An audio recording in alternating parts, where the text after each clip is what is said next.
But वहाँ के कभी किसी जेलर ने कभी तो अपना पावर दिखाया होगा, थ्रेट दिया होगा? कंटिन्यू जेल ट्रांसफर हो रही थी मेरी, जेल पर जेल ट्रांसफर। तो एक जेल में मैं पहुंचा तो सुबह एक हेड कांस्टेबल आया मेरे पास, बोला सुपरिटेंडेंट सर बुला रहे हैं। मैंने कहा ठीक है।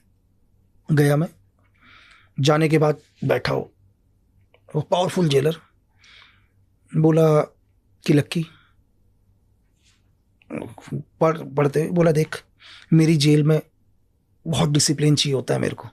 बोला ये सीक्रेट सर्विस नहीं है, स्पेशल फोर्स नहीं है, यहाँ मेरा कानून चलता है ना। क्योंकि उसने देख लिया था ऑलरेडी इसके 6 या 7 ट्रांसफ़र हो रखे हैं, तो कोई जेलर इसको रखने के लिए रेडी नहीं है, ठीक है। और एक्चुअली क्या होता है, कभी भी कोई जेलर कभी नहीं चाहता कि कोई गैंगस्टर, कोई क्रिमिनल, एनीवन कोई भी उसकी जेल से चला जाए, क्योंकि उसके ऊपर भी बात है ना यार कि आपकी जेल के अंदर आप 5,000 लोगों को रख रहे हो, एक आदमी को आप कंट्रोल नहीं कर पा रहे हो, तो उसका मतलब आप सक्षम नहीं हो कि एक आदमी को आप नहीं सही कर पा रहे हो करके। तो कोई नहीं चाहता कि उसकी जेल से कोई जाए। हर जेलर चाहता मेरी जेल में दुनिया का कोई भी आ जाए, मेरी जेल में रह ले, क्योंकि जाएगा तो उसकी दिक्कत है ना, उसको झेल नहीं पाया तो बड़े को क्या झेलेगा। तो उसने बोला कि यही चीज़ कि भाई मेरी जेल में डिसिप्लिन ये वो चीज़ है, और बोला बाकी जेलों जैसा यहाँ नहीं चलेगा। और बोलता एक चीज़ और है मेरी जेल में खास। तो मैं भी सुन रहा, मैंने कहा से। बोला मेरी जेल में एक छोटा सा भगदड़ होती है और उस भगदड़ में 2-3 लोग मर जाते हैं। तो इनडायरेक्ट तरीके से थ्रेट दिया उसने मुझे, ठीक है। तो मैं खड़ा, फिर बोला हाँ ठीक है। बोला कुछ कहना है तुम्हें? तो मैं उसको देखा यार, मैं तो समझ ही गया ये तो थ्रेट ही है करके। मैंने कहा सर कि मुझे नहीं पता, मैंने कहा कि आदमी को मरने में कितना टाइम लगता है। मैंने कहा कोई बहुत तंदुरुस्त आदमी होगा, मतलब फिट, अगर उसका गला भी दबाएंगे तो मैंने कहा शायद 1 मिनट जिंदा रह ले, 50 सेकंड रह ले, है ना। मैंने कहा सर कि मैंने कहा मुझे आदमी को मारने में सिर्फ 2 से 3 सेकंड लगते हैं, बस वो मेरे रेंज में आना चाहिए। और मैंने कहा अब अगर तेरी जेल में कोई मर गया तो 302 में तुम भी मेरे साथ ही आओगे अंदर। अब वो मेरे को यूँ देखा चीज़ें करके, तो उसको भी लग गया कि मैंने क्या बोला करके, क्योंकि वो मुझे थ्रेट दिया। तो मैंने कहा यार भाई तुम मुझे थ्रेट मत दो, है ना, तुम मुझे मत दो थ्रेट भाई, क्योंकि तुम मुझे क्या दिखाओगे यार, जेल 6x6 के कमरे, है ना। मैंने मौत से भी बदतर वक्त में जी के गुजार के आया हूँ, बहुत बुरा, है ना। मैं ऐसी ऐसी जगह रह कर आया हूँ कि कई बार लगता था कि अगर सच में ईश्वर है तो यार ये गोली लग जाए करके। मतलब ऐसे भी लाइफ में ऑपरेशन रहे कि इतना परेशान हो गए हैं ना, लगता था कि 1 सेकंड के लिए गोली पड़ जाए तो वो ज़्यादा बेटर है इस लाइफ से।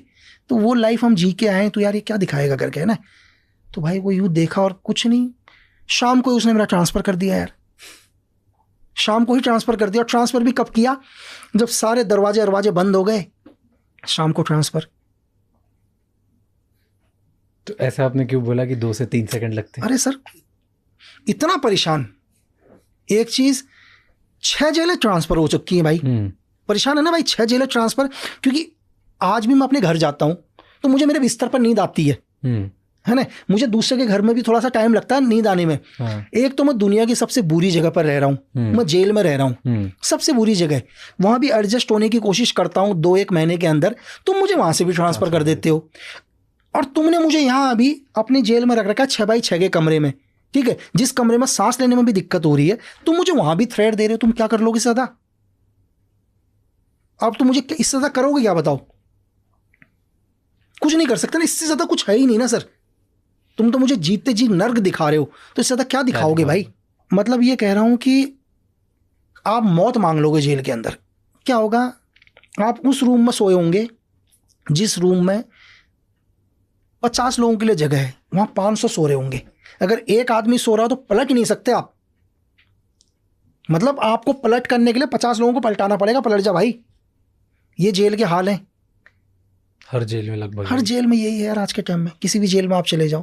तो फिर तो जैसे अब ये तरीका है, फिर और क्या होता है? दूसरा टॉयलेट साफ करवाना, दिन भर ये चीज़ें करना, ठीक है। मतलब खाना ऐसा होगा कि आप हमारे घरों के तो कुत्ते फिर भी ठीक होंगे, बाहर के कुत्ते के सामने रख दो तो वो भी नहीं खाएगा यार। एक बारी तो वो कुत्ता भी 2-3 दिन कहेगा मैं भूखा रह लेता हूँ करके। पैसा चीज़ है, कितना पैसा लाएगा आदमी, ज़बरदस्ती फ़ोन करवा लेंगे उससे, ठीक है।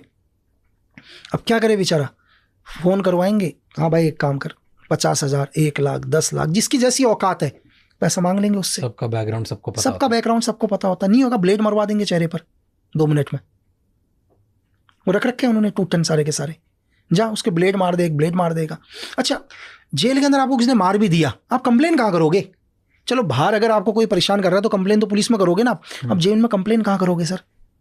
तो मुझे तो लगता था कि साला सबसे भ्रष्ट हिंदुस्तान में ही है। मुझे जेल पता चला तो मुझे लगा इससे ज़्यादा भ्रष्ट कोई है ही नहीं। क्या आपको लगता है कि जेल के अंदर, तिहाड़ के अंदर भी एक खैनी का पैकेट 1500 रुपये में बिक रहा है? क्या बिना जेल प्रशासन की मर्जी के वहाँ जा रहा होगा? क्या जेल के अंदर एक मोबाइल